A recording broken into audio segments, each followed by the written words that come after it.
যে মাছটা দেখালাম আগে ভিডিওতে, সেই মাছগুলো রাখা হচ্ছে। দেখুন মাগুর মাছ, শিং মাছ দেখুন।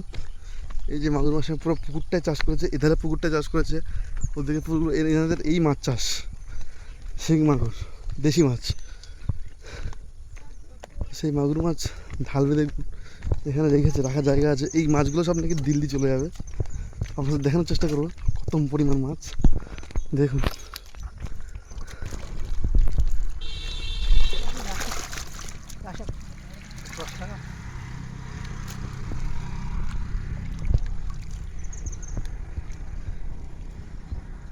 এই পুকুরগুলো সব ওই শিং মাছ, মাগুর মাছ।